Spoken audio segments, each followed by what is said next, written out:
വാളയാറിലെ പെൺകുട്ടികളുടെ മരണങ്ങളിൽ child welfare കമ്മിറ്റിയുടെ റിപ്പോർട്ട് തൃപ്തികരമല്ലെന്ന ജനകീയ സമിതി. ഹൈക്കോടതി നിർദ്ദേശപ്രകാരമാണ് ചൈൽഡ് വെൽഫെയർ കമ്മിറ്റി ദുരൂഹ മരണങ്ങൾ അന്വേഷിച്ചത്.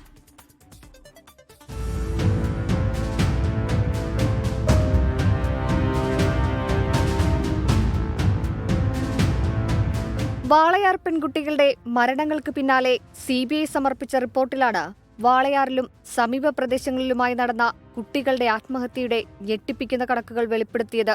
കഴിഞ്ഞ 10 വർഷത്തിനിടെ ഈ സ്ഥലത്ത് 13 വയസ്സിന് താഴെയുള്ള 28 കുട്ടികൾ ആത്മഹത്യ ചെയ്തുവെന്നാണ് റിപ്പോർട്ടിലുണ്ടായിരുന്നത്. കുട്ടികളുടെ പോസ്റ്റ്മോർട്ടം റിപ്പോർട്ടും ഒപ്പമുണ്ടായിരുന്നു. പോസ്റ്റ്മോർട്ടം റിപ്പോർട്ട് വിദഗ്ധ ഡോക്ടർമാരെ കൊണ്ട് പരിശോധിപ്പിച്ച ശേഷം സംരക്ഷണ സമിതി കണ്ടെത്തിയതിങ്ങനെ: 28-ൽ 14 കുട്ടികളുടെ ശരീരത്തിലും സ്വകാര്യ ഭാഗങ്ങളിലുൾപ്പെടെ മുറിവുകളുണ്ടായിരുന്നു.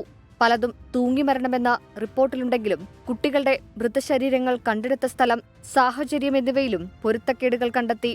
കുട്ടികളുടേത് കൊലപാതകങ്ങളാണെന്ന് ചൂണ്ടിക്കാട്ടി വാളയാർ സംരക്ഷണ സമിതി ഹൈക്കോടതിയെ സമീപിച്ചു. ഈ ആത്മഹത്യയുടെ ഒരു പ്രൊസീജിയർ എന്താണെന്ന് വെച്ചാൽ, വേറെ ആർക്കും കംപ്ലൈന്റ് ഇല്ലെങ്കിൽ അപ്പം തന്നെ ഒരു റിപ്പോർട്ട് അവിടുത്തെ ഡിസ്ട്രിക്ട് മജിസ്ട്രേറ്റിന് കൊടുത്തത് ക്ലോസ് ചെയ്യാണ്. FIR പോലും ഇടാറില്ല. സാധാരണ ഈ കുട്ടികൾക്കുള്ള ഒരു അതിക്രമങ്ങൾ ഒന്നില്ലെങ്കിൽ വീട്ടിൽ നിന്ന് അല്ലെങ്കിൽ അയൽക്കാരിൽ നിന്നൊക്കെയാണ് ഉണ്ടാകുന്നത്. അപ്പോൾ ഇത് പലപ്പോഴും ഇതിന്റെ ഫാമിലീസിന് തന്നെ ഇത് ക്ലോസ് ചെയ്യാനായിരിക്കും താല്പര്യം. പല മാർഗ്ഗങ്ങളിലും ഇതിന്റെ ഡീറ്റെയിൽസ് കിട്ടാൻ നോക്കിയിട്ട് ഒന്നും കിട്ടാതായപ്പോഴാണ് ഞങ്ങളൊരു വളരെ ഡീറ്റെയിൽ ആയിട്ടുള്ള ഒരു PIയിലായിട്ട് ഹൈക്കോടതിയിൽ പോയത്.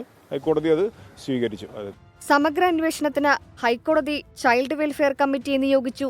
എന്നാൽ കമ്മിറ്റിയുടെ റിപ്പോർട്ടും തൃപ്തികരമല്ലെന്നാണ് വാളയാർ സംരക്ഷണ സമിതി പറയുന്നത്. ഇപ്പോൾ ബാലാവകാശ കമ്മീഷൻ കോടതിയിൽ കൊടുക്കുന്ന ഒരു റിപ്പോർട്ടിൽ അവർ ഇനി ഇത് എങ്ങനെ നടക്കാതെ എങ്ങനെ നമുക്ക് നോക്കാം അതിനെപ്പറ്റിയുള്ള സ്റ്റെപ്പുകൾ കുട്ടികൾക്ക് ബോധവൽക്കരണം കൊടുക്കും എന്നൊക്കെ. അപ്പോൾ അവർ ഇതിനെ ഡൈവേർട്ട് ചെയ്യാനാണ് നോക്കുന്നത്. കാരണം ഈ കേസുകൾക്ക് എന്ത് സംഭവിച്ചു എന്നുള്ളതാണ് ഇതിലെ ആദ്യത്തെ ക്വസ്റ്റ്യൻ. വാളയാറിലെ കുട്ടികൾക്ക് യഥാർത്ഥത്തിൽ എന്ത് സംഭവിച്ചു? അതിക്രൂര ബലാത്സംഗത്തിനോ മർദ്ദനത്തിനോ ഇരയായി കൊല്ലപ്പെട്ടതാണോ? അതോ ആത്മഹത്യ തന്നെയാണോ? അന്വേഷണ സംഘം എന്തെങ്കിലും മറച്ചു വെക്കുന്നുണ്ടോ? ഇതിനാണ് ഇവർക്ക് ഉത്തരം കിട്ടേണ്ടത്. ക്യാമറാമാൻ രാജീവ് സുധേവിനൊപ്പം ഐഷത്തുൽ ഷംന, 24 വാളയാർ. ലോകത്തെവിടെയായാലും ഏത് സമയത്തും 24 വാർത്തകളും ഓഗ്മെന്റഡ് റിയാലിറ്റി പാക്കേജുകളും എക്സ്പ്ലെയിനറുകളും വിശദമായി കാണാൻ ഞങ്ങളുടെ YouTube ചാനൽ നിങ്ങൾക്ക് സബ്സ്ക്രൈബ് ചെയ്യാം.